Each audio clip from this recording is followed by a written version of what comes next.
Hi friends! நான் காதல் upcoming review பார்க்கலாம்.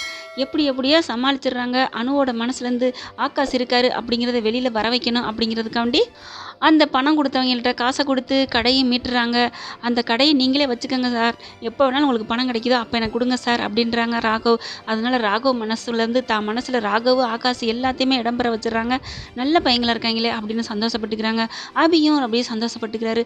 பரவாயில்ல, டென்ஷன் பாட்டி இவ்வளோக்கு நல்லவராக இருக்காரு அப்படின்ட்டு.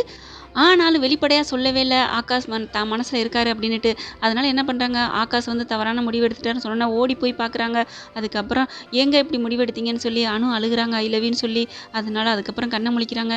நான் சும்மா தான் விளையாண்டோம் அப்படின்னு சொன்ன உடனே செல்லம்மா கோச்சிக்கிறாங்க. அதுக்கப்புறம் ஏக்கா இப்படி மறைச்சேன்னு அபி கேட்குறாங்க. அப்புறம் எல்லா உண்மையும் சொல்லிடுறாங்க. கூடிய சீக்கிரமே உங்கள் 2 பேருக்கும் கல்யாணம் முடிக்கிறேன் அப்படிங்கிறாங்க. முதல்ல உங்கள் அப்பா அம்மாட்ட போய் பேசுவோம் அப்படிங்கிறாங்க ராகவும் ஆகாஷும். அதே மாதிரி போய் அவங்ககிட்டையும் சம்மதம் வாங்கிடுறாங்க. எப்படிப்பா தம்பி இதெல்லாம் நடக்கும் அப்படிங்கிறாங்க. கண்டிப்பாக நான் நடத்தி காட்டுறேன் அப்படின்னு ராகவ் சொல்கிறாங்க. பரவாயில்லையே, டென்ஷன் பார்ட்டி செம்மத்தியான ஆளாக திருப்பர் போல இருக்கே அப்படின்னு சொன்னோன்னே ராகவ் அப்படி என்ன அப்படிங்கிற மாதிரி முழிக்கிறாங்க. ஐயோ சும்மா சொன்னேன், நீங்கள் ரொம்ப நல்லவங்க தான் அப்படிங்கிறாங்க. அதுக்கப்புறம் கிளம்பி போகிறாங்க. அதுக்கு முன்னாடி இங்கே முரளி என்ன பண்ணுறாங்க, அங்கே போய் எல்லா தகவலையும் போட்டு கொடுத்துட்றாங்க.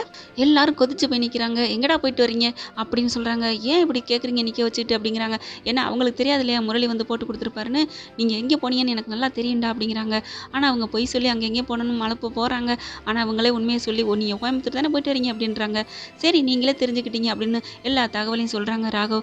அந்த அணுவை தான் நம்ம தம்பி கல்யாணம் பண்ணணும், பாவம் இவங்க 2 பேரும் ஒன்று சேரணும் அப்படிங்கிறாங்க ராகவ். அதெல்லாம் முடியாது, ஒரு பிச்சைக்கார குடும்பத்தில் என் பிள்ளைய போய் தள்ள பார்க்குற, போய் என் பிள்ளை என்னடா பாலுங்கணத்தில் போய் விழுந்து சாகணுமா என் பையன் அப்படிங்கிறாங்க. ஏன் பாலுங்கணங்கிறீங்க, ஏன் பிச்சைக்கார குடும்பங்கிறீங்க, அவங்களும் கோடீஸ்வரவங்க தான். எப்படி அன்னாடங்காச்சி, அவங்க ஒரு கடை கூட வச்சு நடத்த முடியாமல் கடனாகி போய் ஊரை விட்டே ஓடி வந்தவங்க, அவங்க எப்படி பெரிய பணக்காரராக முடியும் அப்படிங்கிறாங்க. ராகவ் உடனே அதுக்கு சொல்கிறாங்க, என்னோட சொத்து பூராத்தையுமே நான் அனு பேருக்கும் ஆகாஷ் பேருக்கும் எழுதி வச்சிடறேன் போதுமா, இப்போ அவங்க பணக்கார குடும்பம் தானே, கல்யாணம் பண்ணுறீங்களா இல்லையா அப்படிங்கிறாங்க. ஒரு வழியாக அப்படி இப்படின்னு சொல்லி ராகவ் சம்மதிக்க வச்சிடுறாங்க. நிச்சயத்துக்கும் சரி பண்ணிடுறாங்க. அங்கே ஃபோன் பண்ணி தகவலை சொல்கிறாங்க, இங்கே வீட்டில் சம்மதம் வாங்கிட்டேன்னு சொல்லி. அபிக்கு சந்தோஷம் தாங்கலை. அக்கா பரவாயில்லக்கா, நீ போகிற இடம் சூப்பர் இடம், அதுலேயும் அந்த டென்ஷன் பார்ட்டி, என்னடி டென்ஷன் பார்ட்டிங்கிற, உங்களுக்கு குழந்தைனாராச்சே சொல்லக்கூடாதோ அப்படின்னு சொல்லிட்டு.